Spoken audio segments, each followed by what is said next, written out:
Scarlett Johansson, the billion-dollar box office force with a worldwide gross of $14 to $15 billion, has climbed to the very top as the highest-grossing actress in film history. She has stayed visible since she was 9, held the spotlight for more than 20 years, and was twice named the sexiest woman alive. But the shine has never been just about looks. She earned 2 Academy Award nominations in the same year, a distinction reserved for the rarest talents. From the quiet corners of New York to the brightest marquees, Scarlett's rise is built on endurance, skill, and a stubborn kind of heart. It was also carved by pain, violated privacy, 2 marriages that broke, lawsuits, controversies, and storms that kept rolling in. Now at 40, with the world assuming calm at last. Another truth jolts her fans: the piece you see was paid for, dearly. Scarlett Ingrid Johansson was born November 22, 1984, in New York City to Karsten Olaf Johansson, a Danish architect, and Melanie Sloan, a New Yorker of Jewish heritage with roots in Poland and Russia.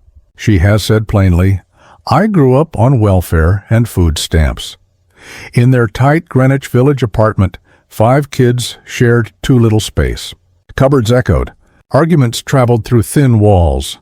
Privacy wasn't a luxury. It didn't exist. At 7, an agent chose her brother over her. "I decided at that moment my whole life was going down the tubes," she later joked, only half kidding. By 13, the marriage collapsed. Her mother left for California. Her father stayed in New York. "We had to stick together and be each other's constant," Scarlett recalled of that shattering. The family's truest anchor was Dorothy Sloan, Scarlett's grandmother and steady safe harbor. Scarlett has admitted, "I definitely was in different situations that were not age-appropriate, but my mom was really good about protecting me while I was under 18. Like Judy Garland practicing tears in the mirror, Scarlett learned early to turn feelings into craft. Childhood became survival, then rehearsal, then work. By 8, she was on the off-Broadway stage in Sophistry with Ethan Hawke, a small body standing in a big light. The next year came North, 1994. At 12, Manny and Lowe earned her an Independent Spirit Award nomination. Praise kept arriving with a price. A child pushed to play adult grief while peers chased recess. Then came Robert Redford. In The Horse Whisperer, 1998, she played Grace, a teenager maimed in a riding accident. Redford called her a natural, and many saw the same, a kid carrying the gravity of someone twice her age. Recognition grew with Ghost World, 2001, and The Man Who Wasn't There. Yet by 20, she feared her career was already slipping into a trap. "I was pigeonholed, hyper-sexualized." The industry that praised her depth kept staring only at the surface. Sofia Coppola cast her in Lost in Translation, 2003, as Charlotte, a young wife adrift in Tokyo. Shot in 27 days on a shoestring, it won global acclaim. At 19, Scarlett took home the BAFTA for Best Actress. For once, the applause wasn't for a body, but for a soul on screen. The world cheered when she zipped into Natasha Romanoff's catsuit in Iron Man 2, 2010. But Scarlett felt the trap. "I was treated like a piece of meat," she would say later. She'd never set foot in a gym before. Now she had 5 weeks to transform for huge stunt runs. Mornings bled into midnights. Bruises hid under leather. Across 9 Marvel films, from Iron Man 2 through Avengers Endgame 2019 and her solo Black Widow 2021, she helped power a franchise that earned over $14 billion. She became the highest-grossing actress ever. And still, she has said, "For every cheer, there was a silence afterward. Not every roll of the dice hit. The Island 2005 stalled. The Other Boleyn Girl 2008 underwhelmed. The harshest weekend was Ghost in the Shell 2017, a $110 million budget that stumbled in the U.S. and sparked backlash. She smiled through a red carpet while knowing rows of seats inside were empty. In 2019, she did what almost no one does. 2 Oscar nominations in the same year: Marriage Story, a divorce scraped to the nerve, and Jojo Rabbit, a mother's fierce grace in Nazi Germany. The second role carried family history. Relatives on her mother's side died in the Holocaust. "Some roles don't leave you because they were already inside you," she said. These weren't characters. They were confessions. The contract fight behind Black Widow. When Black Widow 2021 finally put Natasha front and center, the release strategy shifted to streaming plus theaters. Scarlett believed it undercut promises in her deal. She sued, saying, "I had to stand up for myself." The internet shouted, "Greedy." To her, it was survival, and a line in the sand for how modern contracts should work as distribution changes. The case settled quietly.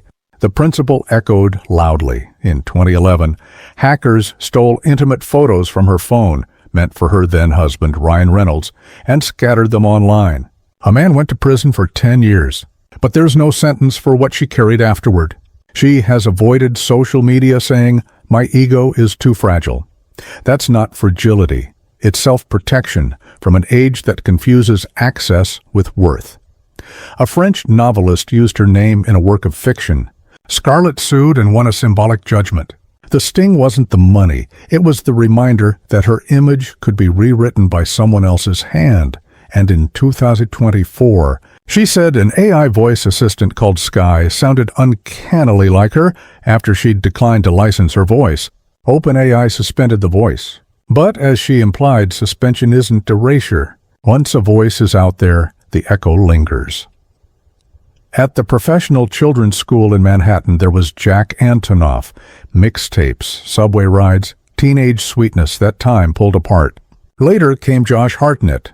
Two busy careers, 2006 to nearly 2 years, worn down by distance, not drama. She married Ryan Reynolds in September 2008. In a secret ceremony wrapped in trees and quiet. "I was 23, she said later. I didn't really have an understanding of marriage. Maybe I romanticized it. Work swallowed time." The marriage ended in 2011. No scandal, just absence. Then Romain Doriac, the French journalist turned entrepreneur. In 2014 came Rose Dorothy, named for Scarlett's grandmother. A wedding in Montana followed. Life toggled between Paris and New York, and then the distance did what distance often does. By 2017, the marriage ended. The ache ran deeper this time. There was a child. Scarlett fought for stability, shouldering single motherhood, scripts by day, lunchboxes by morning, quiet hallways at night. In the backstage corridors of Saturday Night Live, she found Colin Jost, writer, calm center, the kind of funny that gentles fear. Caution gave way to trust. In 2019, he proposed. They married in October 2020 in New York, small, intentional, private. In 2021, their son Cosmo arrived. With Rose and Cosmo, Scarlett finally had the family pattern she had longed for. The same pressures still exist. Two demanding careers, travel, fatigue. But the rhythm is different. This time, storms don't scatter the house. They pass over a roof built together. At 40, she stands among Hollywood's wealthiest with an estimated net worth of $165 to $170 million. The number matters less than what it means to a woman who once counted food stamps. Her favorite refuge is Ivy House in Rockland County, about $5 million, originally designed by Eric Googler, the architect behind the West Wing. Ivy climbs old stone. The Hudson River glints outside wide windows. There's a $2 million Manhattan penthouse above the city that forged her, and a $4 million Hamptons retreat where ocean air scrubs off the noise. A California place from her first marriage is long gone, the way some rooms belong to another life. Her garage isn't a trophy rack so much as a shorthand for freedom. Porsche 911, Ferrari 360 Modena, Corvette, Mercedes-Benz GLE, Alfa Romeo Spider. She said cars aren't about spectacle. They're about rolling down the windows while Rose and Cosmo cackle in the back seat, and the day belongs to no one else. Scarlett hasn't forgotten the girl in the benefits line. She's worked with Oxfam, Stand Up to Cancer, Cancer Research UK, USA Harvest, and more. In 2008, she auctioned her time for $20,000. In 2017, alongside Avengers castmates, she helped raise $500,000 for hurricane relief. These aren't resume bullets. They're a ledger of gratitude. The Crown and The Cage twice crowned sexiest woman alive. She's admitted the title can feel like a box. Red carpets turn into magnifying glasses. Artistry gets reduced to angles. The Vanity Fair portrait with Keira Knightley and Tom Ford sparked debate. art versus objectification. Broadway wasn't always kind either. After a Tony win, Her Cat on a Hot Tin Roof Turn drew chilly reviews. Even praise can be a furnace. The lights warm until they burn. Numbers can stagger. More than $15 billion at the box office, 20 million paydays, endorsements worth tens of millions. But ask Scarlett what really matters now, and she'll point to names, not figures, Rose and Cosmo. Her greatest victories aren't premieres. They're pancakes that burn while everyone laughs.